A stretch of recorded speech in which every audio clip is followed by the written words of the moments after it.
বোঝার চেষ্টা করুন, ভুল বুঝবেন না। সারা ভারতবর্ষে যেখানে যাবেন, আমি কয়েকবার হজে গিয়েছি, হাজি সাহেব যদি এখানে থেকে থাকে বলবে প্লেনে ভালো ভালো ছেলে পাওয়া যায় না হাজিদের সেবা করার জন্য।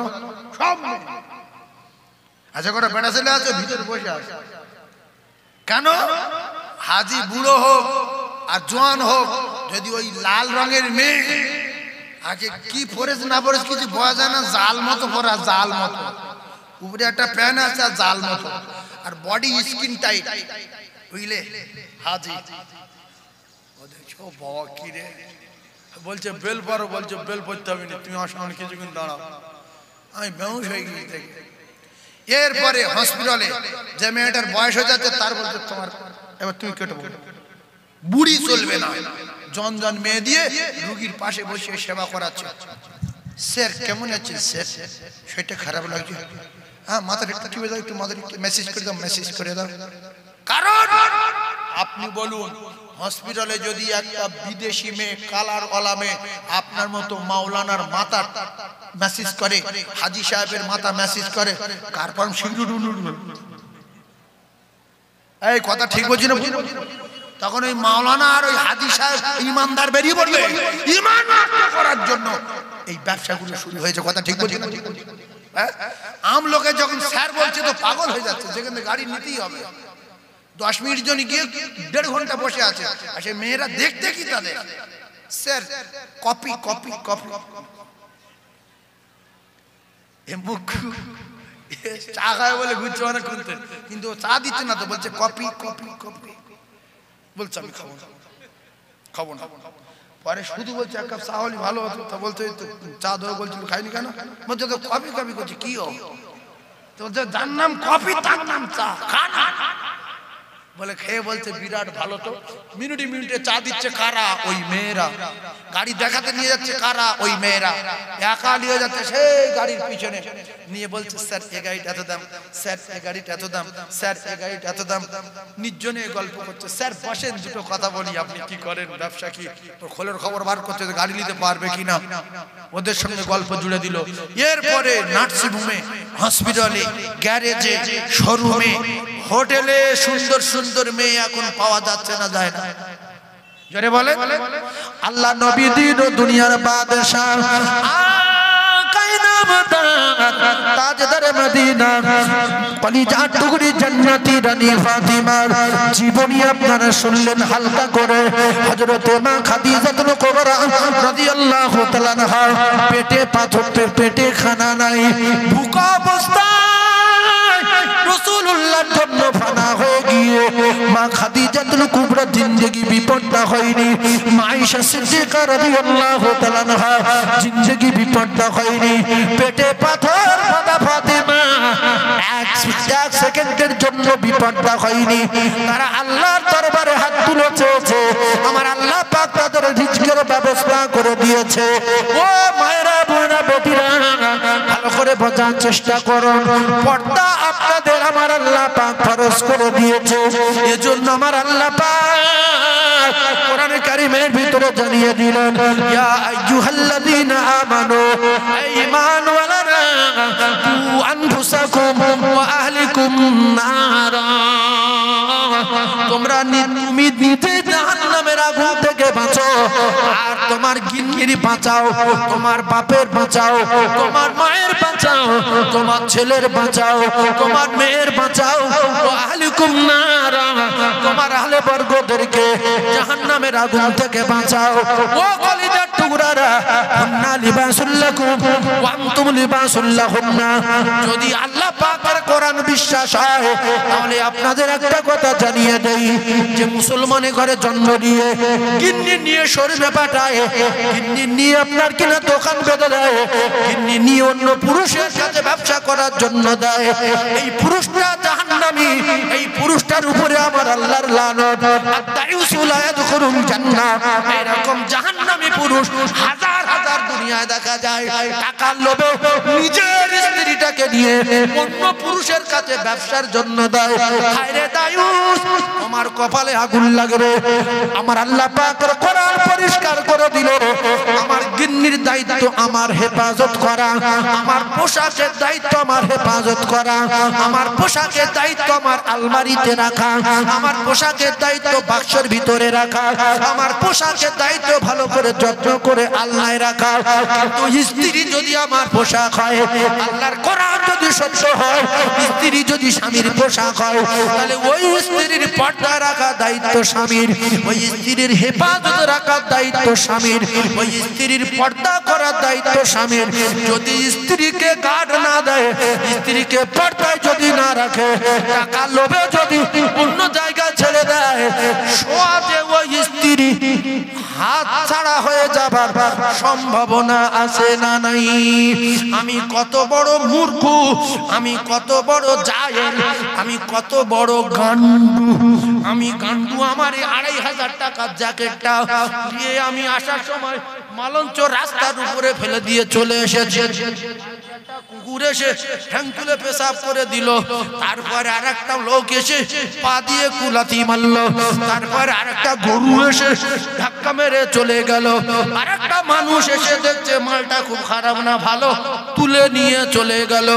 আপনার স্ত্রী যদি আপনি যদি বাইরে ছেড়ে দেন, আল্লাহর কসম খেয়ে বলি, কেউ কেউ ধাক্কা মারার চান্স আছে, কেউ কেউ এসে ফোন নাম্বার নেওয়ার চান্স আছে, কেউ কেউ এসে আপনার স্ত্রীর সঙ্গে গল্প করার চান্স আছে। আবার যদি কেউ কেউ মনে করে চেষ্টা করে, আপনার স্ত্রীকে নিয়ে পালিয়ে যাবার চান্স আছে না নাই? জোরে বলেন। শুধু বলছে ভাবি ফোন নাম্বারটা দাও, ফোন নাম্বার দিল, ফোনে কথা হতে হতে হতে হতে হতে মাস 2-3 পরে গল্প করছে যে আমার স্বামী যদি তোমার মতো হতো, খাওয়া দাওয়া দরকার ছিল। এত বাজে স্বামী। বহুত দিন তো আল্লাহর কাছে কাঁদছিলাম যে আল্লাহ তুমি আমার একটা মনের মতো মানুষ দাও, সেটা আল্লাহ তোমার দিল। ও তখন বললো যে তো স্বামী টাকা পয়সা সোনা গয়না যা যেখানে আছে গুড়িয়ে নিয়ে বেরিয়ে পড়, চলে যাবো। বলছে একদম সত্য, বলছে একদম সত্য। মেরি হাওয়া দিল। মুখু আমার কাছে গিয়ে কাঁদছে, বলছে তাবিজ দেন। কেন? বউ ফেলিয়ে দিয়ে। কেন? তোর বাচ্চা কাচ্চা? একটা ছেলে একটা মেয়ে। তা কি করতো বউ? কি করতো না? আমি কাজ কাম করতাম, যেখানে সেখানে যেত, বাজারে যেত, এমনি ক্লাবের ধারে টারে যেত, বন্ধন করতো। হ্যাঁ করতো। এই সব মাস করে দেয়। শুনে রেখে দেন, হুন্না লিবাসুল লাকুম ওয়া আনতুম লিবাসুল লাহুন্না। আমার জামা যদি আলমারিতে রাখতাম, তাহলে এই জামায় কুকুরের বাপের ক্ষমতা নেই পেশাব করা, কারণ বাপের ক্ষমতা নেই জামাটা এসে ধাক্কা মারা, টানা ফেলে দিয়ে পা তুলে দিয়ে মারানো, চুরি করে নিয়ে যাওয়া এত সহজ না। আমার ঘরের ভিতরে আলমারিতে রয়েছে, সেই জন্য আমার স্ত্রীর পর্দা রাখার দায়িত্ব আমার, আমার মেয়ের গাড়ে রাখার দায়িত্ব আমার, আমার মেয়ের পর্দা রাখার দায়িত্ব আমার। সেজন্য আমি হাতে ধরে বলতে চাই, পায়ে ধরে বলতে চাই, স্ত্রী যদি আমার পোশাক হয়, আমি আমি আমি আমার স্ত্রী যদি আমার পোশাক হয়, তাহলে আমার দায়িত্ব হলো আমার স্ত্রীর গাড়ে রাখা, আমার স্ত্রীর পর্দায় রাখা, আমার স্ত্রীর পাঁচিলের ভিতরে রাখা, আমার স্ত্রীর ঘরের ভিতরে রাখা। কারণ আমার স্ত্রীর দায়িত্ব হলো আমার, কারণ স্ত্রী হলো আমার পোশাক। এটাই হলো আল্লাহ পাকের কোরআন। আল্লাহর নবী জানান, যদি তার স্ত্রীকে পর্দায় না রাখতে পারে, যদি তার স্ত্রীকে অন্য পুরুষের হাতে তুলে দেয় টাকার লোভে, হারাম ব্যবসা করার জন্য, এই বেটার নাম হলো দায়ুস। আর দায়ুসু লা ইয়াদখুলুল জান্নাহ, এই মুখ পুরুষ হলো জাহান্নামী, এ জীবনে আল্লাহর জান্নাতে যাবে না। সব জায়গায় মেয়ে ছেলে আগে এরকম ছিল, জোরে বলেন ছিল। আরে ভালো দোকানদার দোকানদারি করছে, তার দোকানে সমস্ত মাল আছে, আর মেয়েটার দোকানে ওর দোকানে যা মাল আছে তার 3 ভাগের 1 ভাগ আছে। সবাই এক দোকানে ভিড় করছে, আর পুরানো মালের বলছে খুব মজা লাগছে। বিস্কুট গন্ধ হয়ে গেছে, নেড়ের ভিতরে পিঁপড়ে ঢুকে খেয়েলে, বলছে না ভাবির মালটা খুব ভালো, টেস্ট আলাদা। বলছে কোত্থেকে আনো? বলছে সব বাইরে থেকে অর্ডার করে। কিন্তু কোনো টেস্ট না, ফোন নাম্বারটা নেই। কলিজার টুকরা ভাইরা আমার, খুব ঠান্ডা মাথায় বোঝার চেষ্টা করুন। আমি আপনাদেরকে জানিয়ে দিলাম, আল্লাহ নবী দিন ও দুনিয়ার বাদশাহ, নামদার তাজদার মদিনার সাহাবী হযরত আলী কাররামাল্লাহু ওয়াজহাহু, তার শরীরে এত ক্ষমতা আল্লাহ পাক দিয়েছিল রে, তাম পৃথিবীর জমিনে সমস্ত কাফের বেঈমানদের বিরুদ্ধে আমার আল্লাহ পাক যারে বাঘ বানিয়ে পাঠিয়েছিল রে, সেই বাঘের বাচ্চার দিনের পর দিন খাওয়া নাই। খাতুনে জান্নাত রানী, জান্নাতি রানী ফাতিমা দিনের পর দিন খাওয়া নাই। অবশেষে দেখা গেল শেরে খোদা আলী কাররামাল্লাহু ওয়াজহাহু কারুর পকেট মারিনি, কারুর ছিনতাই করেনি, মদিনার বাজারে গিয়ে কোন দোকানদারে রাশ করেনি যে আমার নাম শের, আমি শেরে খোদা আলী, আমার তো চিনিস তোরা সবাই মিলে, আমার বাচ্চার খাওয়া নাই, আমার স্ত্রীর খাওয়া নাই, নবীর বেটির খাওয়া নাই, তাড়াতাড়ি করে মাল বয়ে আমার বাড়ি রেখে আয়, নাইলে দাঁতব না গুঁড়ো করে দেব। কোন দোকানদারের কি বলেছিল? আর এখন ঘরে চাল আছে, ভাত আছে, তরকারি আছে, মুখে দাড়ি আছে, জাতির কলঙ্ক আছে, রাস্তায় লরি ছিনতাই করছে, লোকের পুকুরে মাছ চুরি করছে, জল করে সেই আটল ঝেড়ে নিচ্ছে, আবার আল ঢেলে চলে যাচ্ছে। ও বাপ, 3.5 হাত কবরে যাবে, এটা সত্য। হ্যাঁ, মরে যাবে জানো। হ্যাঁ, চুরি করছে কেন? ও আপনি বুঝবেন না, ও বুঝবে না। আজও মুসলমান ইট চুরি করছে, আজও রাস্তার পাথর চুরি করছে, আজও বালি চুরি করছে, কলের পাইপ চুরি করছে। রাস্তায় পানি দেবে যে পাইপ বসাচ্ছে, ওই চুরি করলে পুকুরে ডুবে রাখছে, কবরে আতালি করে আছে না নাই? আর রাসূল বলছে রাস্তার ইট পিট চুরি না করে আরো ইট জোগাড় করে বসিয়ে দাও, রাস্তায় যদি কাঁটা ফোঁটা পড়ে থাকে সরিয়ে দাও। এরা রাস্তা ভেঙে দিচ্ছে, একটা ইট হালকা মাথা উঁচু হয়ে রয়েছে, ওইটা ধরে নাড়া দিচ্ছে, তুলে নেবে, তুলে বাড়ি লাগালো। এবার পরস্পর ফাঁকা হয়ে গেছে, তার পরের দিন থেকে পুরো রাস্তা ফাঁকা। আর যত লোক যাচ্ছে গাড়ি নিয়ে বলছে রাস্তা এরকম হলো কেন, এতগুলো ইট কি হলো?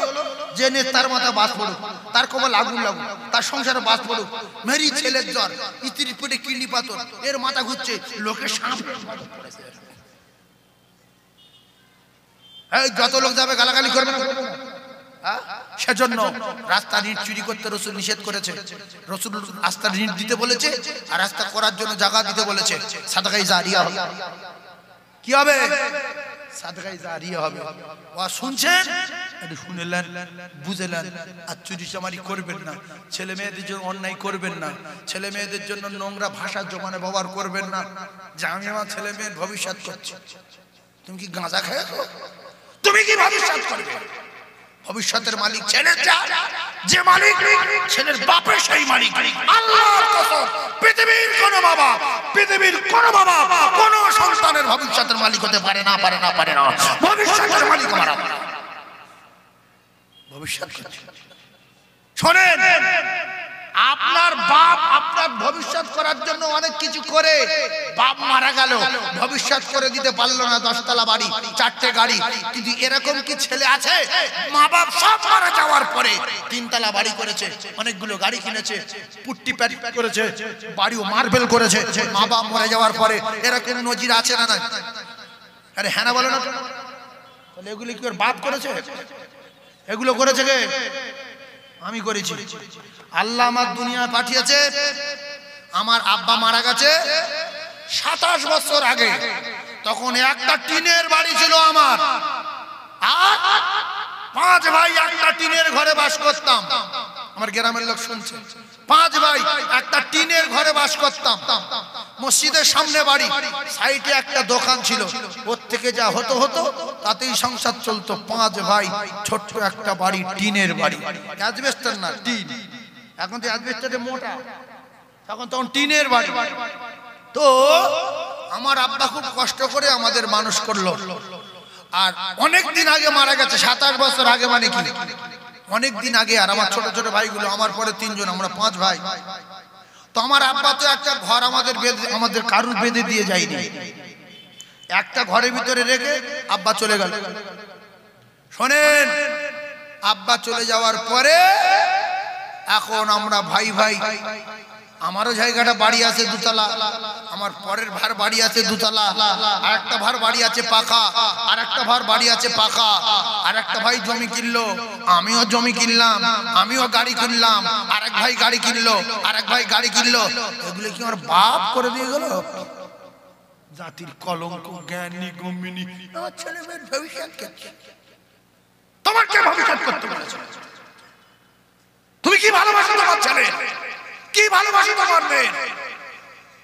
3 বার জেনা করেছে ছেলে, 3 বার নেড়া হয়েছে, 4 বারের মাথা বাপ থানায় গিয়েছে, আমার ছেলে না, আমি চিনি না, তেজ্যপুত্র করে দিলাম। আল্লাহ বলছে কি মহব্বত, তেজ্যপুত্র করলি?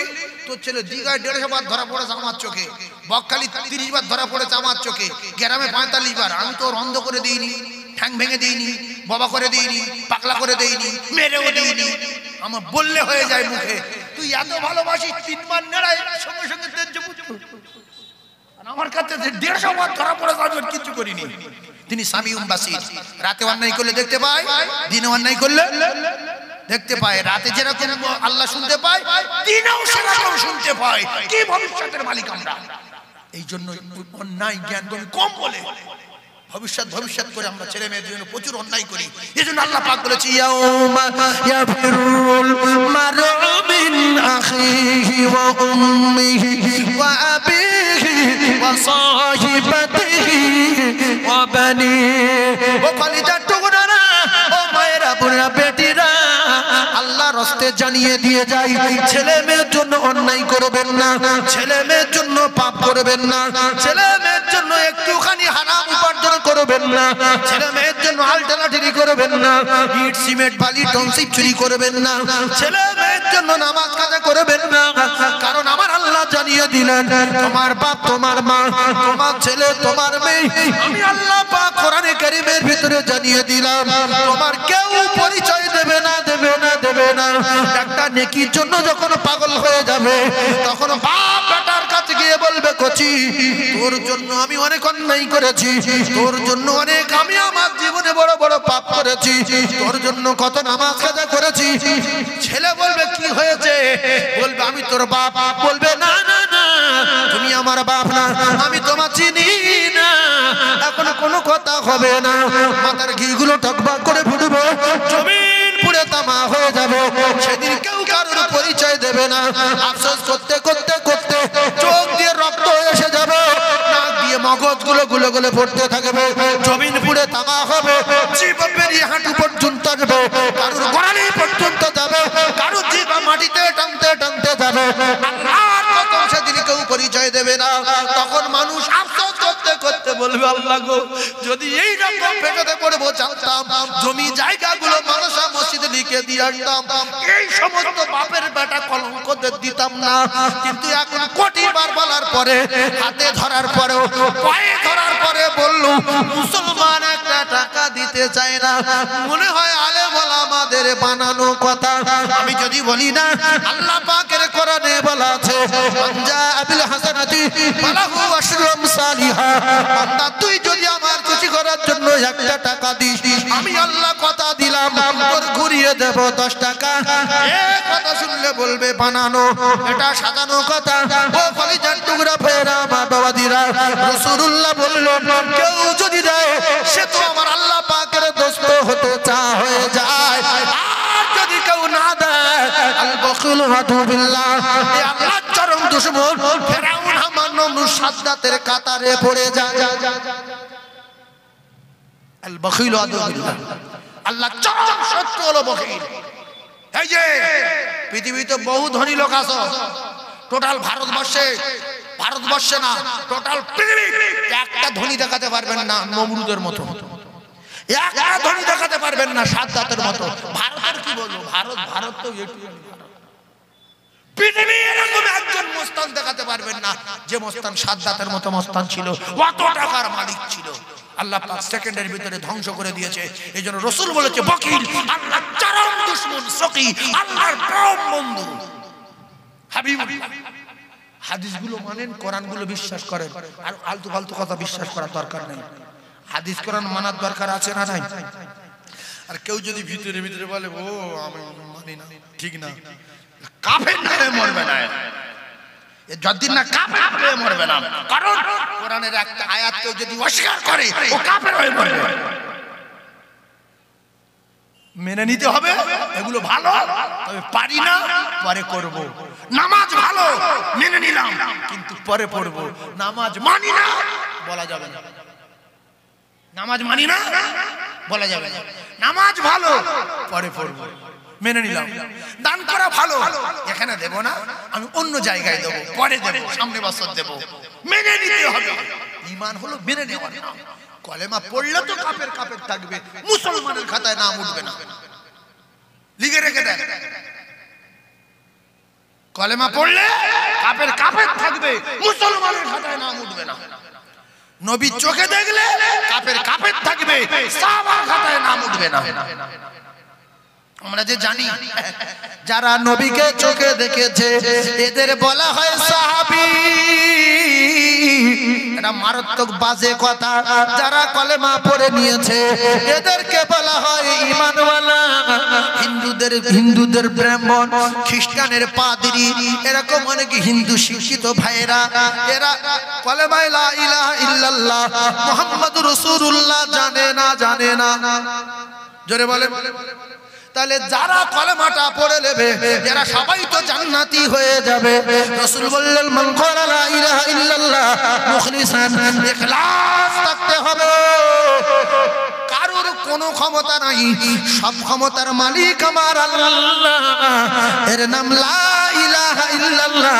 নেই কোনো মাবুদ এক আল্লাহ ছাড়া। জোরে বলুন, আরো জোরে বলুন। এই সুবহানাল্লাহ অনেকে বলে না। আর দুনিয়া ও মাজরাতুল আখিরাহ, যারা সুবহানাল্লাহ বলবে না, দুনিয়া হলো আখিরাতে যার বাড়ি। এখান থেকে যদি চাষ না করতে পারি তাহলে সে জায়গায় ফসল পাওয়া যাবে না। আমি কত বড় মুখ্যু, কত বড় জাহেল, কত বড় বব্বর, আমার জমি আছে 1 বিঘা, আমি চাষ কোনো বছর করি না, কিন্তু সিজনে ফসল তুলতে যাই। ধান কাটা সিজনের কাছতে নিয়ে গিয়েছি, ধান কাটতে দেখছি ঘাস ভর্তি, সমস্ত লোক বেগুন তুলছে, ধান কেটে নিয়ে বেগুন গাছ দিয়ে। আমি আবার ওদের বেগুন দেখে আমি বেগুন তুলতে গিয়ে দেখছি ঘাস ভর্তি। এই মুখ্যু, তোর জমি আছে 1 বিঘা, তুই যদি চাষ না করিস কাছতে নিয়ে যেতে হবে, ফিরে আসতে হবে, তুই আর তোর বাপ গেলে একটা ফসল তুলতে পারবি না। রাসূলুল্লাহ জানান দুনিয়া হলো আখিরাতের খেতিবাড়ি। আমার আল্লাহ দুনিয়ায় পাঠিয়ে দিয়েছেন ফাদখুলি ফি ইবাদি ওয়াদখুলি জান্নাতি, এখানে ইবাদত করার জন্য পাঠিয়ে দিলেন। ওয়া মা খালাকতুল জিন্না ওয়াল ইনসা ইল্লা লিয়াবুদুন। আমার আল্লাহ আমাদেরকে ইবাদত করার জন্য পাঠালেন, আমাদেরকে ইবাদত করার জন্য তৈরি করলেন, জিন জাতিকে ইবাদত করার জন্য তৈরি করলেন। তাই দুনিয়ায় বাঁচিয়ে রাখার একটাই কারণ হলো এরা দুনিয়া থেকে বেঁচে থাকতে থাকতে এদের নামায় আমলে আখিরাতের জমিনে ফসল ফলাবে। এজন্য রাসূলুল্লাহ বলেন দুনিয়া হলো আখিরাতে চাষবাড়ি। এখান থেকে যদি বেঁচে থাকতে থাকতে সে জায়গায় চাষ না করতে পারি জীবনে কোনোদিন ফসল পাওয়া যাবে না। তাই দুটো পায়ে ধরে বলি, বিবির মোহাব্বত কমান, বাপের মোহাব্বত কমান, মায়ের মোহাব্বত কমান, ছেলের মোহাব্বত কমান, চাকরির মোহাব্বত কমান, ব্যবসার মোহাব্বত কমান। তাম পৃথিবী যত মোহাব্বতের বস্তু রয়েছে রাসূল বলছে কমিয়ে, আমি রাসূলুল্লাহ আমার মোহাব্বত বাড়াতে হবে। হযরত ওমর ফারুক বলল ইয়া রাসূলুল্লাহ সবচেয়ে আপনার বেশি বটি, তবে এখন আমি জানিয়ে দিলাম আমি আমার জান ও জীবনের চেয়ে বেশি আপনাকে ভালোবাসি। রাসূলুল্লাহ বললেন ওমর এই মাত্র কমপ্লিট হয়ে গেল। জোরে বলুন। সেই জন্য এই নবীর মেম্বারে বসে বলে যাচ্ছে আল্লাহর কসম খেয়ে যাদের জন্য অন্যায় করছি এরা কেউ পরিচয় দেবে না, সেদিন পাগল হয়ে গেলেও ঘুরে তাকাবে না। নবীদের কাছে গেলে সবাই তাড়িয়ে দেবে, কেউ আশ্রয় দেবে না, মাকামে মাহমুদের সাজদায় পড়বে না। আমাদের নবীর কাছে গেলে উম্মতের কষ্ট দেখে সহ্য করতে পারবে না। তাই আমি আপনাদের সন্তান হিসাবে, ছোট ভাই হিসাবে, মায়েদের বলছি ছেলে হিসাবে, ভাই হিসাবে, আল্লাহ রাস্তায় কথাগুলো একটু মেনে নেন, ছেলে মেয়ে কাজে আসবে না, সেদিন পরিচয় দেবে না। আপনার নামাজ আপনার সঙ্গীর সাথী হবে, আপনার তেলাওয়াত আপনার সঙ্গীর সাথী হবে। আপনি কোরআন তেলাওয়াত করেন, সূরা ইখলাস পড়েন, দরুদ শরীফ পড়েন, কলমা শরীফের জিকির করেন, মোবাইল দেখা বন্ধ করেন, ভিডিও কল করা ছেড়ে দিয়ে দেন। যদি আপনি ভিডিও কল করে উল্টো পাল্টা জিনিসগুলো দেখান অন্য পুরুষের, আপনার তো গুনাহ হবে। শোনা হবে না? হবে ভাবি এটাকে চুলটা দেখি কেন? তুই চুল দেখবি কেন? চুল তো আমার স্বামী দেখবে। চুল দেখবে কে? স্বামী দেখবে। মুখ্য নারী ভিডিও কল করে ঘরে দরজা দিল, জানালা দিল, কেউ দেখতে পাবে না, লাইট জ্বালিয়ে দিল। দেখতে পাচ্ছ? চুল দেখতে পাচ্ছ? কতবার দেখবে? হাঁটুর নিচে। সত্যি ভাবি তোমার চুল দেখে আমি পাগল হয়ে গেছি 3 দিন। আল্লাহ বলে ওয়া নাহনু আকরাবু ইলাইহি মিন হাবলিল ওয়ারিদ। মন্দিরে জানালা দিলে কি হবে, দরজা দিলে কি হবে? আমি তোর এত কাছে, তোর যে ঘাড়ের শিরা আছে ওই শিরা বেকায় আমি আল্লাহ আরো নিকটে। পৃথিবী সবার চোখে ফাঁকি দিতে পারলে আমার আল্লাহ চোখে ফাঁকি দেওয়া যাবে না। ও ভাবি গো, ভিডিও কল করো, যার কাছে ফোনে উল্টো পাল্টা কথা বলে গুনাহে লিপ্ত হও, আল্লাহর কসম ভাবি ও তো পরিচয় দেওয়া তো দূরের কথা, দূরে তাকাবে না, পরিচয় দেবে না। অন্যায় যদি আমি করি আমার জাহান্নামে যেতে হবে, আযাবে গ্রেফতার হবে। তাই আমি দুটো হাতে ধরে পায়ে ধরে বলে যাই, আজ থেকে শপথ করি 5 ওয়াক্ত নামাজ পড়ি, আল্লাহর কোরআন তেলাওয়াত করি, জিকির আজকার করি। আমার নিজের জীবনের গুনার জন্য ইবলিসের নামে দোষ দিয়ে আল্লাহর কাছে যদি ক্ষমা চাইতে পারি, আমার আল্লাহ বলে বান্দা যখন ইবলিসের নামে দোষ দিয়ে আমার ঘরে এসে ক্ষমা চায়, আমার কাছে দোয়া চায়, আমি আল্লাহ ওই আমার সঙ্গে চ্যালেঞ্জ করা ইবলিসের অপমান করব বলে। কারণ ইবলিস আল্লাহর সঙ্গে চ্যালেঞ্জ করেছিল, আপনার বান্দির জাহান্নামে টিকিট দেব, আপনার বান্দার জাহান্নামে টিকিট দেব, আপনার হুকুম আদায় করতে দেব না। আল্লাহ বলে বেঈমান শুনে রেখে দে, আমার বান্দা লক্ষ লক্ষ অন্যায় করাবি, আমি আল্লাহ সব দেখার পরেও শুধু তোর মাথায় আগুন লাগাবো বলে আমার ওই বান্দা বান্দির হাত ভেঙে দেব না, কোমর ভেঙে দেব না, বন্ধ করে দেব না, জবান বন্ধ করব না, মৃত্যুও দেব না। আমি অনেক দিন পর্যন্ত 60 বছর, 70 বছর, 40 বছর, 80 বছর, 90 বছর, 100 বছর ধরে বাঁচিয়ে রাখবো। শুধু টার্গেট আমার, যদি কোনো দিন আমার রহমতের আশায় লা তাকনাতু মির রাহমাতিল্লাহ, ইন্নাল্লাহা ইয়াগফিরুয যুনুবা জামিআ, ইন্নাহু হুয়াল গফুরুর রহিম। আমি আল্লাহ পাক আমার রহমতের আশায় যদি জীবনে একটা বার আমার কাছে এসে বলে আল্লাহ আমি কোনোদিন এই অন্যায় করিনি, এই বেঈমানে সব করিয়েছে, ওর নাম ইবলিস, আল্লাহ জানে দিলে বান্দা ওই 90 বছর ধরে মেহনত করে করে তোর মাথায় যে পাপের পাড় চাপিয়ে দিয়েছে, একটাবার বেঈমানের নামে দোষ দিয়ে আমার কাছে যখন বলবি, আমি আল্লাহ তোর মাথা থেকে 90 বছরের পাপের পাহাড় নামিয়ে ইবলিসকে অপমান করে আমি তোর বেগুনাহ মাসুম করে দেব রে। ফিরে মসজিদে চলে যান, মসজিদে যান, বুড়িমি করবেন পরে, জান্নাতে গিয়ে বুড়িমি করবেন, মৃত্যু হবে না। আর এখানে বুড়িমি করলে মরে যেতে হবে, জান্নাতে গিয়ে বুড়িমি করলে কি হবে না? মৃত্যু হবে না। আর এখানে বুড়িমি করলে মরে যাবে। এখানে বুড়িমি কম করে আমল বেশি করে। চায়ের দোকানে গিয়ে ফতোয়া দিচ্ছে, এমন এমন ফতোয়া, লাস্টে মুফতি সাহেব উঠে চলে যাচ্ছে, দিয়া গাছ পারবো না। ওয়াইদা খাতাবাহুম জাহিলুনা ক্বালু সালামা, এই মেরে ফেলবে, সালাম দিয়ে উঠে যাচ্ছে, আসসালামু আলাইকুম, চলে যাচ্ছে। বলছে মুফতি সাহেব হেরে গেল, মুফতি সাহেব হারেনি, আল্লাহ ওখানে চলে যেতে বলেছে, ওর মতো মুখ পোকার কাছ থেকে তুমি কেটে পড়ো, ওখানে আর ফতোয়াবাজি করো না। যারা যে কথাগুলো মুখে বলতে তারা তাদের দিকে লক্ষ্য করেন, একটা ওই কাজের ভিতরে কেউ নেই। মানুষ নামাজ কালাম পড়ে না, দাড়ি ফাড়ি রাখে না, হ্যাঁ উল্টো পাল্টা চলছে, কিন্তু ও দাড়ি নেই, ও জীবনে নামাজ পড়ে, এই কি বলছে? সব জানে, শুধু মানে না। তাই আমি আল্লাহর রাস্তায় আপনাদেরকে একটা কথা বলবো, হয়তো হালকা রাগ হবে, রাগ করবেন না। আমি কবরের কথা বলবো, রাগ করবেন না। যদি ভালো লাগে মেনে নেবেন, আল্লাহ জান্নাত পাবেন। উচ্চ স্বরে একবার দরুদ আল্লাহুম্মা জোরে বলে আসাল্লি আলা, নিজের জন্য দরুদ পড়েন, নিজের জন্য দরুদ পড়েন। ওয়া আলা আলি মাওলানা মুহাম্মদ। ও মা জননী, ও মা জননী গর্ভধারিণী, ও মা আমি তোমার ছেলে, আর 10 মাস 10 দিন গর্ভে রেখে ও মা কেমনে গেলে ভুল। ও মা জননী, ও মা জননী গর্ভধারিণী, ও মা আমি তোমার ছেলে, আর 10 মাস 10 দিন গর্ভে রেখে ও মা কেমনে গেলে ভুল। রক্তের বাঁধনে,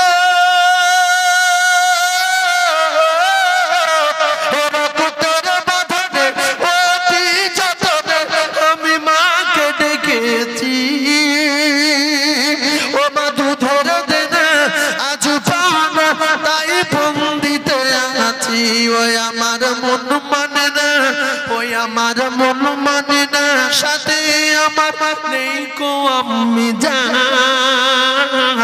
আরে কে বলবে বাঁচা তাড়াতাড়ি দুগুদ করো পান। ও মা জননী, ও মা জননী গর্ভধারিণী, ও মা আমি তোমার ছেলে, আর 10 মাস 10 দিন গর্ভে রেখে ও মা কেমনে গেলে ভুল।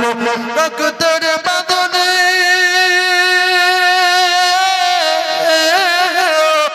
রক্তের বাঁধনে অতি যতনে আমি মাকে ডেকেছি। ও মা দুধের দিনে আজ পাওনা, তাই বন্দিতে আছি। ওই আমার মন মানে না, ওই আমার মন মানে না, সাথে আমার নেই কো আমি জান। আর কে বলবে বাচ্চা তাড়াতাড়ি দুগুদ করো পান। বলেন না সুবহানাল্লাহ, জোরে বলে। আচ্ছা, এই যে মা বোনেদের একটা কথা বলি, খাদিজা রাদিয়াল্লাহু তাআলা আনহা রাসূলের জীবনের চেয়ে বেশি ভালোবাসলেন। খাদিজার প্রেম আর ভালোবাসায় আল্লাহ নিজে ফানা হয়ে গিয়ে আল্লাহ পাক জিবরিলের ডাকলেন, জিবরিল আমি আর সহ্য করতে পারলাম না, যাও আমি সালাম দিলাম খাদিজা আমার দোস্তের কাছে পৌঁছে দাও। জোরে বলে, জোরে বলে। স্বামীর খিদমতে আল্লাহ ফানা হয়ে গেল। সালাম দিল। এরপরে জিবরিল বললেন, ইয়া রাসূলুল্লাহ খাদিজা আসছে, খাদিজার পায়ের চামড়া সব কেলিয়ে ঝুলে গেছে, পাথরে রক্ত লাগছে। আর খাদিজা শুধু বলছে, ইয়া রাসূলুল্লাহ, ইয়া রাসূলুল্লাহ, ইয়া হাবিবাল্লাহ। যে যার সঙ্গে ভালোবাসা করে, প্রেম করে, সেই প্রেমিকার কাছে প্রেমিক যদি যায়, প্রেমিকের কাছে প্রেমিকা যখন আসে, পায়ে কাঁটা ফুটছে, হোঁটট লাগছে, বাঁশ বাগানের ভিতরে বক ঝাপটা ঝাপটি করছে, জেন ধরে নাড়া দিচ্ছে, কারুর কথায় ভয় করে না, পায়ে কাঁটা ফুটেছে বুঝতে পারে না, শুধু বলছে তুমি কোথায়, তুমি কোথায়, তুমি কোথায়। 3 বার হুমড়ি খেয়ে পড়ে যাওয়ার পরে বলছে তুমি কোথায়। ও কলিজার টুকরারা, মক্কার মদিনা 6 থেকে 650 কিলোমিটারের মতো রাস্তা। তখন ঘোড়া ছিল না, গাড়ি ছিল না, রাস্তা ছিল না, জঙ্গলে জিন ভর্তি, বাঘের ভয়, সাপের ভয়, পেটে খাওয়া না। সাহাবায়ে কেরাম বলতেন, ইয়া রাসূলুল্লাহ, ইয়া হাবিবাল্লাহ, ওগো আমার আল্লাহ, আর কত দূর মদিনা। হেঁটে হেঁটে চলে গিয়েছিলেন মদিনা। বাঘের ভয় ছিল না, সাপের ভয় ছিল না রে। মা খাদিজাতুল কুবরার প্রেম আর ভালোবাসা আমার আল্লাহ কবুল করে নিয়ে মা খাদিজাকে সালাম পৌঁছে দিয়ে দিলেন।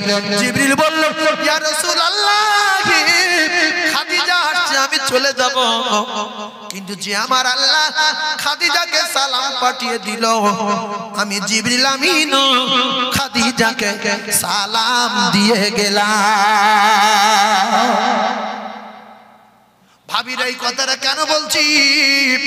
স্বামীর খিদমত করে, স্বামীর ভালোবেসে, স্বামীর দিওয়ানা হয়ে, স্বামীর কথা মতো চলে আল্লাহকে রাজি খুশি করে ফেললেন। রাসূলুল্লাহকে জীবনের চেয়ে বেশি ভালোবেসে আল্লাহর তরফ থেকে সালাম পেয়ে গেলেন, জিবরিলও সালাম দিয়ে গেলেন। রাসূলুল্লাহ খাদিজার সুসংবাদ দিলেন দুনিয়ায়, খাদিজা আমার আল্লাহ তোমার জন্য জান্নাতে বাড়ি বানিয়ে রেখেছে, কেঁদো না, চিন্তা করো না। ইয়া রাসূলুল্লাহ আমি কবর থেকে কি নাজাত পাবো? আমি কবর থেকে কি নাজাত পাবো ইয়া রাসূলুল্লাহ? ভালোবাসাটা দেখেন, আমাদের ভালোবাসা তো ভোগরুমবাজি। গিন্নির বিছানায় শোয়ার পরও অন্য মেয়ের কাছে ফোন লাগাচ্ছি, তুই ঠিক আছিস তো? তুমি কোথায়? না আমি শুয়ে আছি। অ্যাঙ্গেলে কথা বলছে, ভাই তুই এখন কোথায়? যাতে করে গিন্নি বুঝতে না পারে, এ ভাই তুই কোথায়? ওর বলে রেখে তোর ভাই বলবো, তুই উত্তর দিবি, কথা বলে যাবি। আচ্ছা তুই এখন কি করছিস? ব্যবসা কেমন হচ্ছে? খুব ভালো হচ্ছে। ঠিক আছে, ও ভালোবাসি তো? আরে বলো না, এ জানে ভাই বলছে দাদা বলছে মানে বেটা ছেলে নিয়ে কথা বলতে, কিন্তু শুয়ে শুয়ে ওর নিজে আটা ভালোবাসা করেছে, তার সঙ্গে কথা বলছে। ভিতরের খবর জানে কে? আল্লাহ। অনেক ভাবিও আছে স্বামীর ঘুম পড়িয়ে রেখে ফোন নিয়ে তার সঙ্গে কথা বলছে, হ্যালো, বাইরে গিয়ে। স্বামী দেখলো কইরে, গিনি কইরে, দেখছে বাইরে গেছে। আসলো, বলে কোথায় গিয়েছিলিস? বলছে একটুখানি অজু করতে গিয়েছিলাম, বাইরে গিয়েছিলাম। ভাই একটা সেকেন্ড অন্যায় করে আল্লাহর চোখে ফাঁকি দেওয়া যাবে? জোরে বলেন যাবে? স্বামী স্ত্রী মহব্বত দেখেন, ফোন করা করি কোনো লাইন নাই। খাদিজাতুল কুবরা জান্নাতে বাড়ি সুসংবাদ পাওয়ার পরে রাসূলুল্লাহকে বললেন, ইয়া রাসূলুল্লাহ, হুজুর গো, আমার যখন মাটি দিয়ে চলে যাবে সবাই, আপনি আমার কবরের কাছে দাঁড়াবেন, আমার জন্য দোয়া করবেন যদি আমি কবরে ফেসে যাই। আল্লাহ রাসূল বলেন, খাদিজা তুমি কেঁদো না, আমি রাসূলুল্লাহ কবরের কাছে দাঁড়িয়ে থাকবো, কথা দিলাম। জোরে বলুন, আরো জোরে বলুন সুবহানাল্লাহ। সেই খাদিজাতুল কুবরার কথা ও ভাবিরা কত রকমের কায়দার ভালোবাসতে জানো। সব ভালোবাসা স্বামীর উপরে প্রয়োগ করো, সব রকম ভালোবাসা স্বামীকে দাও, স্বামী খুশিতে ভাগে ভাগ হয়ে যাবে। আল্লাহর নবী বলেন, ওই স্বামী যখন স্ত্রীর জন্য দোয়া চাইবে, ওই দোয়াটা আমার আল্লাহর দরবারে কবুল হয়ে যাবে। জোরে বলুন, সব রকম কায়দার ভালোবাসা কার দেব? জোরে বলেন, স্বামী। মা আয়েশা সিদ্দিকা রাদিয়াল্লাহু তাআলা আনহা আল্লাহর নবীর পাশে শোয়ারে, হজরার ভিতরে গভীর রাতে উঠে চলে গেলেন। আয়েশা হাত মেরে দেখে স্বামী নাই, নবী নাই। আমি টুকটুকে বিবি আয়েশা, আমি এত সুন্দরী, এত বয়স্ক, আমার বলে লাল টুকটুকে বিবি আয়েশা, আয়েশাতুল হুমায়রা, আমার বিছনা ছেড়ে নবী কোন বুবুর বাড়ি গেল আমি দেখব। মা আয়েশা সিদ্দিকা উঠলেন, উঠে রাতের বেলা করে যাচ্ছে, কোন বুবুর বাড়ি তো গিয়েছে, আমার ঘুম পাড়িয়ে রেখে কিতাবে লেখা রাসূলুল্লাহ খাদিজার জন্য কাঁদে। মদিনার মসজিদে আল্লাহ খাদিজার সঙ্গে আমার দেখা করিয়ে দেবে। ও কলিজার টুকরা কথাটা ভাবেন, কথাটা ভাবেন। আল্লাহ রাসূল দোয়া চাই, খাদিজা খাদিজা খাদিজা খাদিজা। এদিকে মা আয়েশা সিদ্দিকা আওয়াজ শুনতে পেয়ে দাঁড়িয়ে গেলেন। রাসূলুল্লাহ দোয়া শেষ করলেন। মা আয়েশা বললেন, ইয়া রাসূলুল্লাহ, আমি একটা জওয়ান খাদিজা, আমি একটা জওয়ান আয়েশাতুল হুমায়রা, আর একটা 40 বছরের মেয়ে বিয়ে করে বয়স্ক মহিলা মারা গেছে। ফাতেমার মা তার জন্য আপনি আমার বিছনা ছেড়ে উঠে মদিনার মসজিদে কাঁদছেন। রাসূল বললেন, আয়েশা খাদিজা সম্পর্কে জানো না, খবরদার খাদিজা সম্পর্কে এমন মন্তব্য করো না। মা আয়েশা বললেন, ইয়া রাসূলুল্লাহ খাদিজা সম্পর্কে আমার জানা নাই, আল্লাহ এবং তার রাসূল বেশি জানেন। রাসূলুল্লাহ বলেন, আয়েশা তুমি যে কথা বলেছো শুনবে খাদিজার বর্ণনা। খাদিজাতুল কুবরা রাদিয়াল্লাহু তাআলা আনহা নাড়া কাটা মেয়ে ছিল না। মা খাদিজাতুল কুবরা রাদিয়াল্লাহু তাআলা আনহা মাঠে কাটা মেয়ে ছিল না। কোটি কোটি টাকার মালিক বড় ব্যবসায়ী ছিলেন খাদিজা। রাসূলের প্রেমে পাগল হয়ে যাবার পরে, রাসূলের প্রেমে ফানা হয়ে যাবার পরে সব যখন বিলীন করে দিয়ে নিজের জান ও জীবনটা দিয়ে দিল কদমে হযরতে মা খাদিজাতুল কুবরা রাদিয়াল্লাহু তাআলা আনহা ঠিকমতো পা ছড়িয়ে শুতে পারতেন না। মা খাদিজাতুল কুবরা ভালো একটা শাড়ি পরতে পারেন না। রাসূলুল্লাহর পিঠে দাগ লেগে থাকতো সব সময়, তড়ির দাগ। ভালো পানির গ্লাস নাই, ভালো খাবার কোনো সামান নাই, ভালো একটা তোষক নাই, ভালো একটা পানির মশক নাই। একদিন নয়, দুদিন না, 3 দিন না, দিনের পর দিন অনাহারে খাওয়া নাই। হযরতে মা খাদিজাতুল কুবরাকে একটু গোশত খেতে দিতে পারে না, দুমুঠো ভাত দিতে পারে না, একটু জবের আটা দিতে পারে না। খাদিজা বলেন, ইয়া রাসূলুল্লাহ চিন্তা করবেন না, দুঃখ করবেন না, আমার খাবার দরকার না। আপনি যখন আমার দিকে তাকিয়ে খাদিজা বলে ডাকেন, আমার ক্ষুধা তৃষ্ণা দূর হয়ে গিয়ে আমি ফাতিমার মা, আমার কলিজা খানা ঠান্ডা হয়ে যায়। একটু জোরে বলেন না সুবহানাল্লাহ। সেই খাদিজাতুল কুবরা রাদিয়াল্লাহু তাআলা আনহা মারা যাবার পরে রাসূলুল্লাহ মদিনায় ও কলিজার টুকরা যত বিয়ে করলেন, ও কলিজার টুকরা না, আল্লাহর কসম কিতাবে পরিষ্কার লেখা, হযরতে মা খাদিজাতুল কুবরা যতদিন বেঁচে ছিলেন বিশ্বনবী দ্বিতীয় বিয়ে করেন না। বাকি বিয়েগুলো রাসূলুল্লাহ করেছিলেন। মা খাদিজাতুল কুবরার ইন্তেকালের পরে কিতাবে লেখা, একদিন রাসূলুল্লাহ মদিনায় বকরি জবাই করে অনেকগুলো গোশত হয়েছে, রাসূলুল্লাহ নিজে হাতে বাঁটছে। এটা আয়েশা নাও, এটা তুমি নাও, এটা তুমি নাও, এটা তুমি নাও, ওইটা তুমি নাও। রাসূলুল্লাহর মন খারাপ। বিশ্বনবী সবার যেরকম ভাগ করে দিলেন, ওই রকম একটা গোশতর ভাগ আলাদা করে রাখলেন। মা আয়েশা কথা বলতেন বেশি রে, রাসূলুল্লাহকে বললেন, ইয়া রাসূলুল্লাহ আপনি গোশতর ভাগা দিয়ে সমস্ত বুহুদের ঘরে বন্টন করে দিলেন, কিন্তু একটা ভাগ আলাদা করলেন কেন? এটা কার দেবেন? রাসূল বললেন, আয়েশা তুমি শুনবে, আমি গোশত যখন ভাগ করছিলাম শুধু আমার ফাতিমার মায়ের কথা মনে উঠছিল বারবার করে, আমার খাদিজার কথা বারবার করে মনে হচ্ছে। আমি আমার খাদিজা যদি বেঁচে থাকতো দুনিয়ায়, আমার খাদিজার আমি গোশতের একটা ভাগা দিতাম। খাদিজা জান ভরে খেয়ে খুশি হতো আয়েশা। তাই আমি তোমার যখন গোশত দেই, আমার অন্য বুবুদের ঘরে যখন গোশত দেই, শুধু বুকের ভিতরে খাদিজা খাদিজা খাদিজা। আমি রাসূলুল্লাহ আর থাকতে না পেরে, ও বিবি আয়েশা, আমি একটা তোমাদের মতো ভাগ করে খাদিজার জন্য রেখে দিয়েছি। মা আয়েশা সিদ্দিকা বললেন, ইয়া রাসূলুল্লাহ খাদিজা বুবু মক্কাতুল মুআজ্জামার জমিনে জান্নাতুল মুআল্লায় শুয়ে আছে, খাদিজা বুবু তো বেঁচে নাই, আপনি গোশত নিয়ে কি করবেন? নবী বললেন, আয়েশা এতগুলো করে গোশত আমি বন্টন করে দিলাম। খাদিজা দুনিয়ায় নাই, দিনের পর দিন অনাহারে থাকতো, মাসের পর মাস উনুন জ্বলতো না। খাদিজার পেটে খানা নাই। আমি নবী গারে হীরা গুহার ভিতরে আমার কাছে হেঁটে হেঁটে যেত ক্ষুধার্ত অবস্থায়। পরনের একটা শাড়ি ভালো ছিল না, তালি দেওয়া শাড়ি পরতো খাদিজা। ও বিবি আয়েশা রে, আজকে আমার খাদিজা দুনিয়ায় নাই, আমি কি করব জানতে চাও? বলে হ্যাঁ।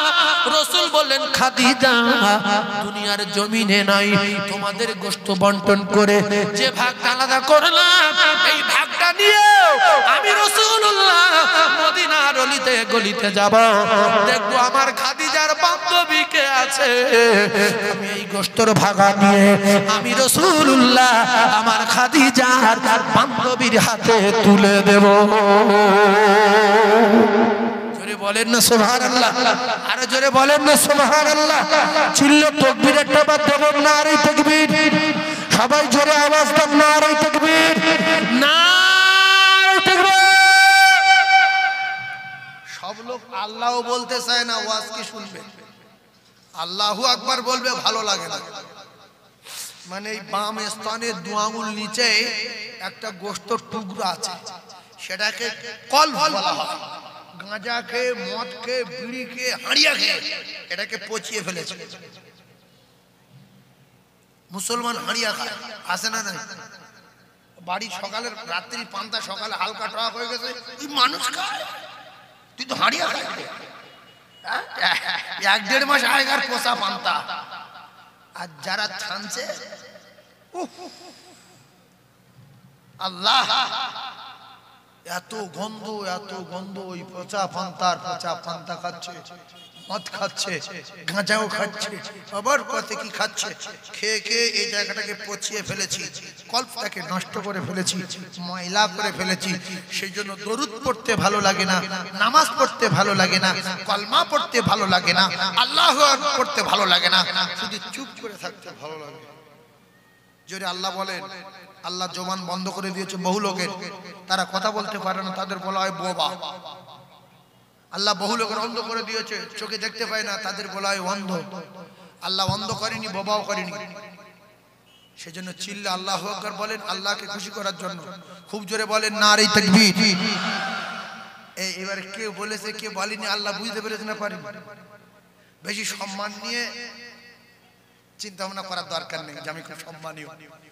দুটো সম্মান নিয়ে টানাটানি করেছে, একটা আবু লাহাব আর একটা হচ্ছে কে আবু জেহেল।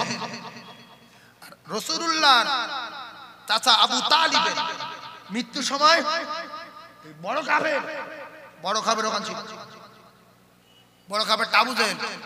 রাসূল বলছেন চাচা পড়েন লা ইলাহা ইল্লাল্লাহু মুহাম্মাদুর রাসূলুল্লাহ।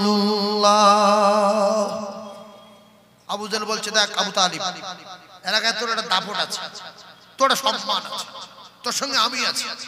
শেষবে যদি মুহাম্মাদের কবর পড়ে কলমাটা পড়ে নিস, লোকে খারাপ বলবে, সম্মান হানি হবে। বলছে না আমি পড়বো না, মুহাম্মদ আমি পড়বো না। আল্লাহ পাক রেগে যাচ্ছে না, যায় না? রাগছে না রাগে না? কোরআন নাজিল করলেন, দোস্ত ইন্নাকা লা তাহদি মান আহবাবতা ওয়ালাকিন্নাল্লাহা ইয়াহদি মান ইয়াশা। আপনাদের বিচার দিলাম, রাসূল কারো হেদায়েত করতে পারে? হেদায়েতের মালিক কে? আল্লাহ বললেন দোস্ত ছেড়ে দাও, হেদায়েতের মালিক আমি আল্লাহ।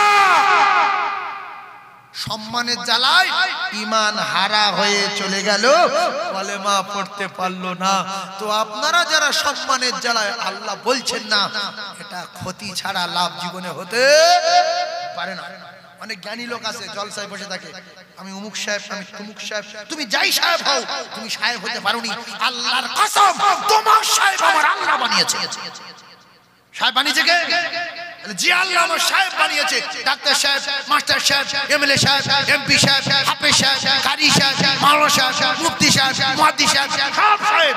অনেক সাহেব ঘাম দেখায় যে আমি এত বড়, ফের আল্লাহ বলবো। আল্লাহর কসম, তোমার সাহেব আমার আল্লাহ বানিয়েছে। সাহেব বানিয়েছে কে? জি আল্লাহ আমার সাহেব বানিয়েছে। ডাক্তার সাহেব, মাস্টার সাহেব, এমএলএ সাহেব, হাফেজ সাহেব, কারি সাহেব, মাওলানা সাহেব, মুফতি সাহেব, সব সাহেব। অনেক সাহেব ঘাম দেখায় যে আমি এত বড়, ফের আল্লাহ বলবো। ছি ছি ছি ছি ছি, এই ঘেমে বড় বড় নমরুদ, বড় বড় হামান, বড় বড় কারুন, বড় বড় ফেরাউন, বড় বড় আবরা, বড় বড় সাদ্দাত, বড় বড় আবু জেহেল, বড় বড় এমনি করে আবু লাহাব, এরা সব জাহান্নামের টিকিট নিয়ে একেবারে সসম্মানে চলে গেছে, টিকিট নিয়ে বেরিয়ে সম্মানের জ্বালায় টিকিট, জাহান্নামের টিকিট। আর সিদ্দিক আকবর মার খেলো, অপমান হলো, লঞ্চিত বঞ্চিত, কলিজার টুকরি মেয়ে, বড় মেয়ে আসমা রাদিয়াল্লাহু তাআলা আনহা। সিদ্দিক আকবর বড় মেয়ের নাম কি? আসমা রাদিয়াল্লাহু তাআলা আনহা। মার খেয়েছে, কি মার? কথায় কথা বেড়ে যায়। আবু বকর সিদ্দিক মার খেয়েছে না খায়নি? দাঁত থোপনা গুঁড়ো হয়ে গেছে, যায়নি? কাবা চত্বর রঞ্জিত হয়ে গেছে। মা দুধের গেলাস নিয়ে দাঁড়িয়ে জ্ঞান ফেরার পরে বলছে আমার নবী কোথায়? আবু বকরের পক্ষে যে সমস্ত লোক ছিল বংশের লোক, নবী তো কুরাইশ, আবু বকর সিদ্দিক আল কুরাইশ, নবী যে বংশ, আবু বকর সিদ্দিক ওই বংশ, কিন্তু বংশ দুটো ভাগ হয়ে গিয়েছিল, একদিকে আবু জেহেলের দল, একদিকে রাসূলুল্লাহর বংশ কুরাইশ। তো কুরাইশ বংশের মানুষগুলো যারা রাসূলুল্লাহকে মানত না আর আবু জেহেলের পক্ষে ছিল, এরা কিন্তু বেরিয়ে এসে আর বলছে ও নাই ভুল করে, আবু বকর নাই ভুল করে, মুহাম্মাদের কলমা পড়ে নিয়েছে, মুহাম্মাদের ভালোবাসে, তার জন্য আমরা তোরে নিষেধ করছি, ওর বলছি, কিন্তু তোরা এইরকম মার মারলি, বেরিয়ে আয়, থবনা গুঁড়ো হবে। আজ দুই একই পার্টি, সব দুই পার্টি একই পার্টি, আরসি পার্টি। এখন এক পার্টির ভিতরে মারামারি চূড়ান্ত ভাবে মাঝে মাঝে বাঁধে না, ভাই ভাই মারামারি করেছে, হেও আরসি, হেও আরসি, মানে সবকটা বেঈমান। যারা রাসূলুল্লাহ মেরেছে, যারা বাড়ি ছিল মারতে পারেনি, রাসূলের সাহাবীর মেরেছে এক দলের লোক, কিন্তু নিজের ভাই বেরাদারের মেরেছে বলে সঙ্গে সঙ্গে দুটো পার্টি আলাদা। কি কঠিন কথা মাথায় রাখে। এরা বলছে আবু জেহেল চলে আয়, তোর লোকলে চলে আয়, কিসে দেবো? আবু বকর সিদ্দিক রাদিয়াল্লাহু তাআলা বংশের লোকেরা, কুরাইশ বংশের লোকেরা। আর এ তো নবীর কেউ না, নবীর চাচাদের ভিতরে একজন না, গ্রামের লোক, বেঈমান। কথা বুঝতে পারেননি? এ নবীর কোনো চাচা না। এখন বেঈমানের সঙ্গে এরা লড়াই করবে, দুই পার্টি এক। মাঝখান থেকে সিদ্দিক আকবরের জ্ঞান ফেরে, বলুন সুবহানাল্লাহ। জ্ঞান ফিরে দেখছে আমার বংশের লোক রেডি, মাও রেডি, এদিকে আবু জেহেলের লোকজন রেডি। উঠে কারোর কোনো কথা না বলে বলছে আমার নবী কোথায়? আমার নবী কেমন আছে? আমার নবীকে কেউ কি মেরেছে নাকি? বংশের লোক বলছে কার দিয়ে ঝগড়া করতেছি, এর হুঁশ হওয়ার পরে আমাদের বলবে যে দাদা, বাবা, কাকু, এ আবু জেহেলের লোকজন আমার মেরেছে, তোমরা এখনো দাঁড়িয়ে রয়েছো। আমাদের কিচ্ছু না বলে যার জন্য মার খেলো, সেই তার কথা, চল চলে যাই, এর ধরে মেরে দিই। কথা বুঝতে পারেন? সঙ্গে সঙ্গে মা বলছে বাপ, নবী কোথায় আছে? পরে তোর শরীর থেকে অনেক রক্ত বেরিয়ে গেছে, একটু দুধ খেয়ে নে। বলছে আমি দুধ অতক্ষণ খাবো না যতক্ষণ না আমার নবীকে নিজের চোখে সুস্থ দেখবো। জোরে বলো, আরো জোরে বল। সিদ্দিক আকবর রাদিয়াল্লাহু তাআলা মেয়ে আসমা রাদিয়াল্লাহু তাআলা আনহা, আল্লাহ রাসূলের গায়ে একটা খুশবু ছিল, কিতাবে লেখা, যে রাস্তা দিয়ে যাবে অন্য কোন মানুষ সে রাস্তা আসলে বুঝতে পারবে যে এই রাস্তাতে মুহাম্মদ রাসূলুল্লাহ হেঁটে গিয়েছে। জোরে বলুন। এই জন্য প্রথম হিজরতের রাতে রাসূল যখন রওনা দিয়েছিলেন, কাফের বেঈমান বেদিনগুলো চোখ ডলতে ডলতে কিছুক্ষণ পরে চোখ একটু দেখতে পেলেন, যখন বলছে মুহাম্মদ বাড়ির ভিতরে নাই, পালিয়ে গেছে, চল। ওই গায়ের গন্ধ শুকে শুকে, খুশবু শুকে শুকে গর্ত পর্যন্ত গিয়েছিল, ওখানে গর্তের ভিতরে ঢুকে গেল। অনেক কথা, মাকড়সার জালের কথা, কবুতর পায়রার কথা, অনেক কথা, ওখানে গন্ধ মিলিয়ে গেল, খুশবু মিলিয়ে গেল। আবু জেহেল রেগে আগুন, সঙ্গে আবু বকর গেছে, শাঁ করে চলে আসলো সিদ্দিক আকবরের বাড়ি, মেশবালার দিকে বাড়ি। আবু বকর সিদ্দিকের বড় মেয়ে, কি নাম বললাম? আসমা রাদিয়াল্লাহু তাআলা আনহা। আবু জেহেল বলছে আসমা। ভাই আবু জেহেল যদি চিল্লে কারুর ডাকে, তার বুক শুইকে যাবে না ভয়তে। কারণ এই এলাকার সবচেয়ে যে বড় মস্তান, সে যদি কারোর বাড়ির দ্বারে গিয়ে কারোর মেয়ে ছেলে নাম ধরে ডাকে, সঙ্গে সঙ্গে পায়খানা করে ফেলবো না, আমি শেষ। আসমা রাদিয়াল্লাহু তাআলা কাঁপতে কাঁপতে বলছে চাচু কি হয়েছে? বলছে সত্য কথা বল, তোর আব্বা কোথায়? কারণ এত রেগে যাওয়ার কারণ হলো হামজা রাদিয়াল্লাহু তাআলা আনহুর সঙ্গে চ্যালেঞ্জ হয়েছে একটু পিছিয়ে গেলে বুঝতে পারতেন, হালকা পিছিয়ে দিচ্ছি, চ্যালেঞ্জ হয়েছে। এই জন্য আল্লাহ নবী যখন কাবার চত্বরে মারলো, হামজা রাদিয়াল্লাহু তাআলা তখন জঙ্গল থেকে শিকার করতে গিয়েছিলেন, উনি শিকার করে ফিরলেন। আর ফেরার পরে আকায়ে নামদার তায়েদারে মদিনার ধাক্কা, ঘুষি, চড় ফেলে দিচ্ছে। রাসূলুল্লাহ কিচ্ছু বলছে না, দেখছি এরা এতগুলো লোক আমার মেরেই দেবে, কাঁদতে কাঁদতে বাড়ি চলে আসলো। আর এদিকে আল্লাহর নবীর চাচা হামজা বড় শিকারী ছিলেন, তীরন্দাজ ছিলেন, উনি যখন শিকার করে বাড়ি আসলো, মক্কার কিছু লোক বলল, হামজা তোর ছোট ভাইপো মুহাম্মদ, তোর ছোট ভাই মারা যাওয়ার পরে এত কষ্ট, এত শাস্তি, এত জ্বালা যন্ত্রণা, আর সেদিনে হামজা স্বীকার করতে পারিনি, মন বিরাট খারাপ। বলছে কি হয়েছে? বলছে আজকের আবু জেহেলের লোকজন কাবার চত্বরে ফেলে ধাক্কা মারছে, ঘুষি মারছে, পার উপর পা তুলে দিচ্ছে, আছাড় মারছে, কিন্তু মুহাম্মদ এত ভালো ছেলে কিচ্ছু বলেনি। বলছে এরকম করেছে? বলছে হ্যাঁ। ওইভাবে তীরটি সব ঘাড়ে সোজা এসে আল্লাহ রাসূল একদম মুহাম্মদ সাল্লাল্লাহু আলাইহি সাল্লাম বাইরে এসো। কি হয়েছে? আর রাসূলুল্লাহর বাড়িটা একদম আবু জেহেলের বাড়ি গায়ে। বাড়িয়ে বলে আবু জেহেল লোকজন তোমার কি বলেছে? বলছে চাচু এই এই ব্যাপারে, এই ঘটনা। বলছে আমার সঙ্গে এসো। বাড়ির সামনে দাঁড় করিয়ে বলল আবু জেহেল বেরো। ঠান্ডা লোক রেগে গেলে কিন্তু মাথা আগুন লাগবে। তোতলা লোক যদি রেগে যায়, ঠান্ডা লোক যদি রেগে যায়, কেন খুব যায়। আবু জেহেল বেরিয়ে আয়। পুরি সর্বনাশ, সারা মক্কার লিডার আমি, আমার আবু জেহেল বলে কে? এসে দেখে হামজা। বলে কি হয়েছে? ভাই হামজা ক্ষমতায় মানে সম্মানে কম হলে লিডার না হলেও ভাই কিন্তু এখন 9 ভাই বেঁচে আছে। কয় ভাই বেঁচে আছে? 9 ভাই বেঁচে আছে, ক্ষমতা আছে না নাই? বলছে শোন, একটা ভাই মরে গেছে, 9 জন বেঁচে আছে। এই আমার ছোট ভাই মুহাম্মদ, আজ থেকে যদি এর গায়ে একটা কুটির আঁচড় কেউ দেয়, আমি হামজা তোর বাড়ির দরজায় দাঁড়িয়ে বলে যাচ্ছি, তোর ঘাড়ের মাথা আমি কেটে আলাদা করে দেবো, তোর ধর থেকে মাথা উড়িয়ে দেবো, চ্যালেঞ্জ দিয়ে গেলাম। আবু জেহেল মক্কার বাদশা, রেগে যাবে না? যাবে না। বলছে তোর ভাইপোর মাথা যদি তোর হাতে ধরাতে না পারি, আমার নাম আবু জেহেল না। চ্যালেঞ্জ। সেই চ্যালেঞ্জ দিল, আল্লাহর নবীর মারবে, ঘর ঘেরাও করলো। নবী পাক বেরিয়ে গেলে আবু বকরকে নিয়ে রে, সঙ্গে আছে আবু বকর না, সঙ্গেও জিবরিল আছে না? নাই। সঙ্গে জিবরিল রয়েছে, বিড়া করলে দাঁত গুঁড়ো হয়ে যাবে, এমন তো অবস্থায় দেখা যায়। আল্লাহর নবী ওখানে চলে গেলেন, লাইন ক্লিয়ার হয়ে গেল। মাকড়সা আর কবুতর পরে আপনারা শুনেছেন বহুবার, ও কলিজার টুকরা না, আসমা রাদিয়াল্লাহু তাআলা আনহার নাম ধরে ডাকলো আবু জেহেল, মক্কার বড় মস্তান আসমা। কাঁপতে কাঁপতে আসছে, চাচু আব্বা কোথায়? জানি না। ভাই মেয়ে সত্য বলেছে না মিথ্যা বলেছে?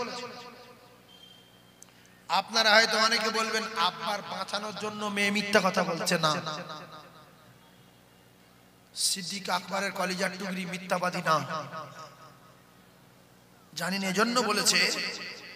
যেই বলেছে জানি না কথা মাথায় না কেন, সেটে একটা চড় মেরেছে বড় পালোয়ান আবু জেহেল মস্তান। একেবারে আসমা রাদিয়াল্লাহু তাআলা না পড়ে গেলেন, বেহুশ হয়ে গেলেন। আবার আসমার জ্ঞান ফিরল, টেনে তুলে বলছে আসমা বল, তোর মেরেই দেবো, তোর আব্বা আবু বকর কোথায় বল।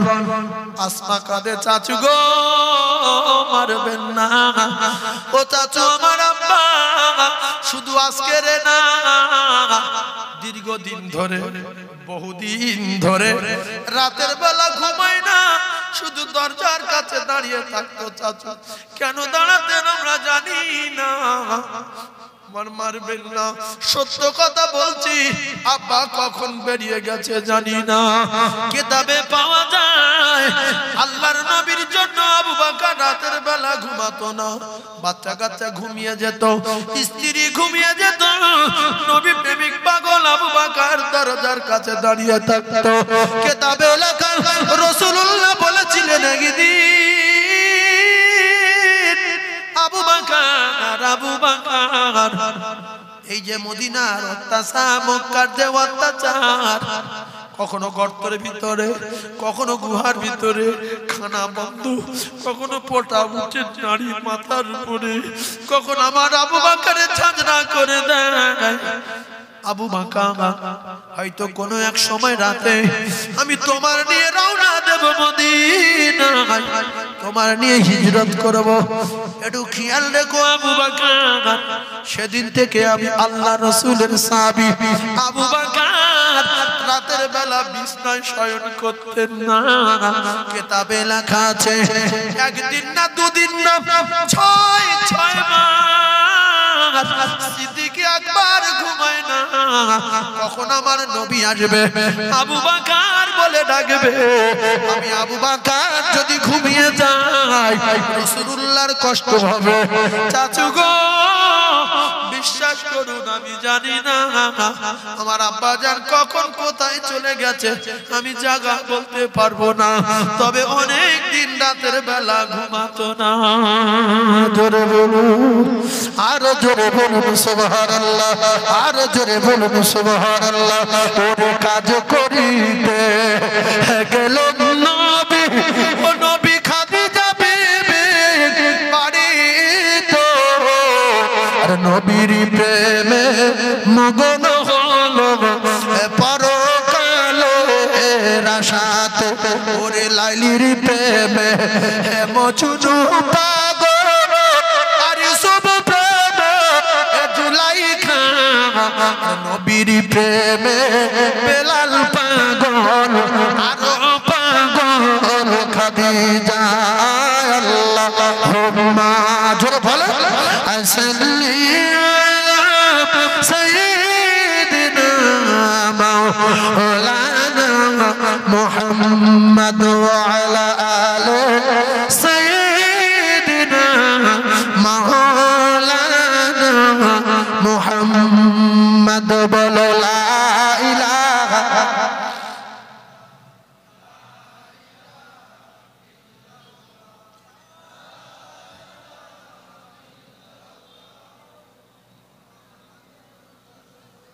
মুহাম্মাদুর রাসূলুল্লাহ। রয় আকার দেওয়া যাবে না, যাবে না, যাবে না, শুধু র পড়তে হবে। কেউ যদি রাসূল বলে, রসুল বলে ভুল হবে, শুধু বলবেন রাসূলুল্লাহ, রাসূলুল্লাহ। র রা বলবেন না, ডেঞ্জারাস ভুল হবে। রু বলবেন না, ডেঞ্জারাস ভুল হবে।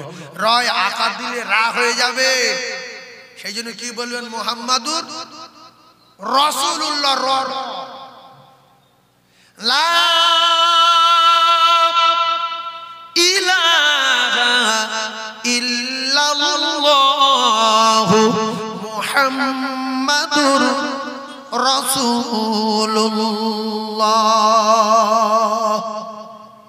ওয়ারাত্তিলিল কুরআন তারতিলা। সেই জন্য এই গুনাহগার একটা মাদ্রাসা আল্লাহ করিয়েছে আপনাদের সকলের দোয়ায় দানে।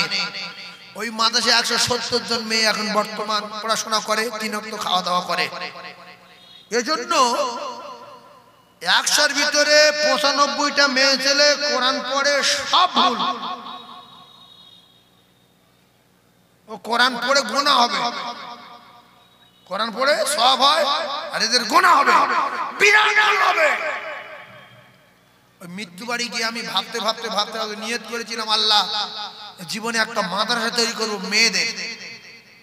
কারণ এরা নিজেও নামাজ কালাম হয় না, এরা কিচ্ছু হয় না, এমনি পড়ে কি বিসমিল্লাহির রহমানির রহিম ওয়াতিনিল যাইতুনিল সিনিনাল বালাদিল আমিন লাকাদ খালাকিনাল ইনসানা ফি তাকিবিম। ওয়াতিনি সূরা পড়ছি, যদি একটু মাদ্রাসায় পড়তো ওয়াতিনি ওয়াসাইতুনি ওয়া তুরি সিনিন ওয়া হাযাল বালাদিল আমিন লাকাদ খালাকনাল ইনসানা ফি আহসানি তাকওয়িম। তাহলে ভালো লাগতো না লাগতো না? জোরে বলে। তাহলে কোরআন যদি উল্টো পড়ে গোনা হবে না হবে না? এরপরে মাদ্রাসায় 8 তারিখে একটা প্রতিযোগিতা দিয়েছি চিন্তা ভাবনা করে, শুধু ইমাম সাহেবদের সূরা 3 আর সূরা দোহা আর মুয়াজ্জিনদের ফজরের আযান, মুয়াজ্জিনদের কি ফজরের আযান, যাতে করে ওই প্রতিযোগিতায় অংশগ্রহণ করে হয়তো একটা 2000-3000 টাকার প্রাইজ পাবে। ওই মুয়াজ্জিনটা জীবনের মতো আযানটা সেরে যাবে। নিচে আলেমে জিজ্ঞাসা করবে, হাফেজ জিজ্ঞাসা করবে যে সাইফুল্লাহ সাহেবের ওখানে আযান প্রতিযোগিতা, ভালো শোকেশ আলনা আছে, আলমারি আছে, আযান দিলে আলমারি পাবো, ভালো করে সেরেলি ওই জীবন সারা সেরে যাবে। আর ইমামদের যদি উল্টো পাল্টা থেকে থাকে, সব ইমাম তো সমান না, অনেক ইমাম আর বিশাল বিয়াড়া পড়ে। আল্লাহু আকবার, আলহামদুলিল্লাহ রাব্বিল আলামিন, আর রহমানির রহিম, মালিক মিদ্দিন। 14 বার বলি ইয়াউমিদ্দিন, বলে শুধু বলে মিদ্দিন, মালিক মিদ্দিন, ইয়াউমিদ্দিন বলে না। মাতলির বললে বলে ও ফিরি, ও ফিরি, ইমাম ফিরি, ওই মালিক ইয়াউমিদ্দিন না বলে মিদ্দিন বলে। তাই ফজরের আযান দিয়েছি, আর সালাতু খায়রুম মিনান নাওম, এইটা শেষের বেলা বলতে হয় না, এইটা বলবি, এইটা বলবি। মুয়াজ্জিন অধিকাংশ কি করছে, আসসালাতু খায়রুল মিনারে নায়ো, মানে কিচ্ছু বলেনি, যে কথা বলেছে সব করে ভুল, একটা ঠিক না। আর সালাতু হবে না, সালাতু হবে, তো হবে না, খায়রুল হবে না, মিনান নায়ো হবে না, যা বলেছে সব ভুল। কথা বুঝাচ্ছেন না? কিন্তু আমরা ভোরবেলা শুনছি এই আযান হচ্ছে, চুপ, কারোর ভুল ধরার ক্ষমতা নেই কি আযানটা দিল। সেই জন্য আযান সালাতু খায়রুম কিনা হবে, আসসালাতু খায়রুম মিনান নাওম, মিনান নাওম। লোক পাগলা হয়ে যাবে, ছেলে মেয়ে কথা বললি আবার মধুর মতো শব্দ আছে, চেল্লাচ্ছি কেন, চুপ। আর এখন আযান দিলে কেউ চুপ করে না, বুড়ো চুপ করে না, বুড়ি চুপ করে না, শুধু সেরিলে আযান তো ভুল হচ্ছে। আর ভালো ভালো কারি সাহেব রাখবে, এরা পয়সা দেবে না, ওরা ওই ঘুঘুড়ু ইমাম না ওই সালাবে খায়রুন মিনারে নায়ো, খায়রুন আমার মামু, মানে যার যা খুশি সে তাই বলে। খায়রুল ওর মামু, মসজিদে কি লোকে শোনাচ্ছে খায়রুল আমার মামু, কিন্তু অরিজিনাল কি হবে? আর এদিকে আল্লাহু আকবার, আল্লাহ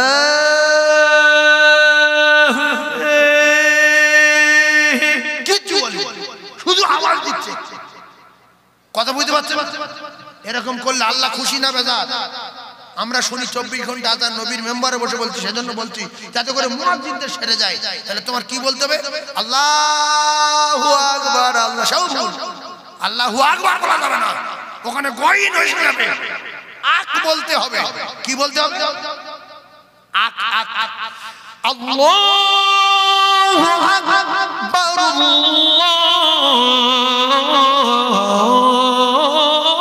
আল্লাহু আকবার,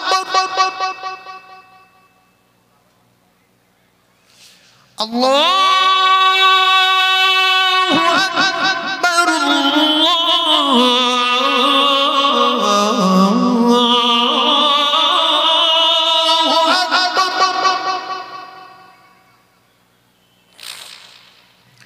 أشهد أن لا إله إلا الله،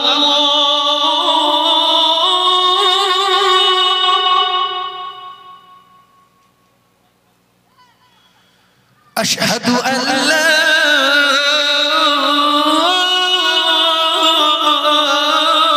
إله إلا الله،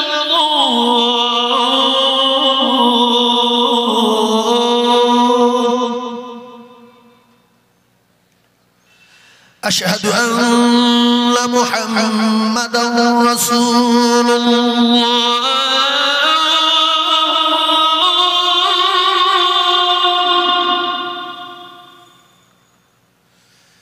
أشهد أن محمدا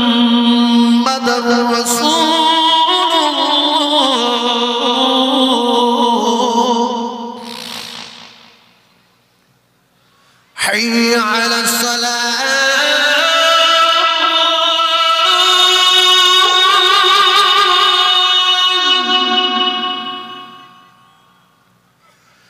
حي على الصلاة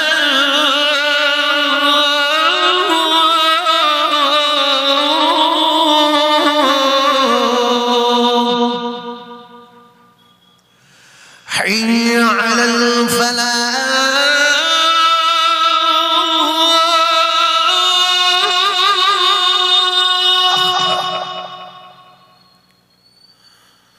حي على الفلاح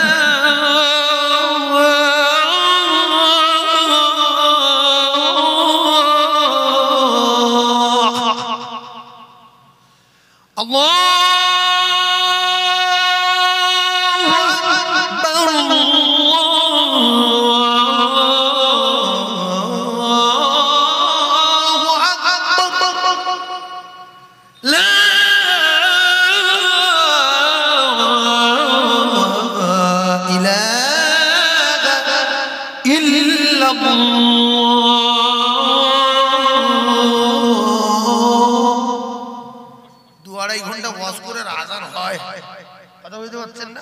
তবু যা হয়েছে আল্লাহ শকর।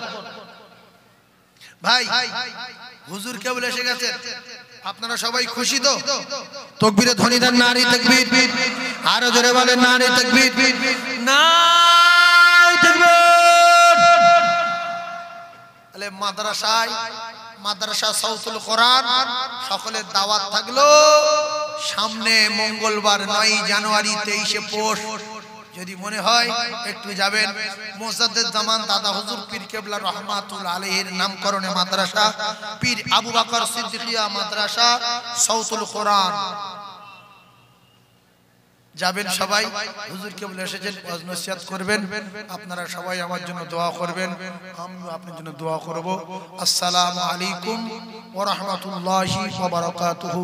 ভাই যদি মনে হয় আমরা সবাই খুশি, উচ্চ স্বরে একবার তাকবীর দেবেন, জোরে নারে তাকবীর, নারে তাকবীর। এই তাকবীরটা দিলাম এজন্য, আল উলামা ওয়ারাসাতুল আম্বিয়া। রাসূল বললেন আলেম ওলামা আমি রাসূলুল্লাহ আমার ওয়ারিস। আলেমদের সম্মান দিয়েছেন আল্লাহ, আলেমদের ওয়ারিস বলেছেন আল্লাহর রাসূল। সেজন্য আলেমের সম্মান দিয়েছে আল্লাহ, আমরা সম্মান দিলে খুশি হবে কে? আল্লাহ। সেজন্য আল্লাহ পাক আমাদের প্রত্যেকের শোনা বলার চেয়ে বেশি বেশি করে আমল করার তৌফিক দান, বলুন আমিন। ওয়া আখিরু দাওয়ানা আলহামদুলিল্লাহি রাব্বিল আলামিন। আসসালামু আলাইকুম ওয়া রাহমাতুল্লাহি ওয়া বারাকাতুহু। দরুদ শরীফ আল্লাহুম্মা। এতক্ষণ আপনাদের সামনে মূল্যবান আলাপ আলোচনা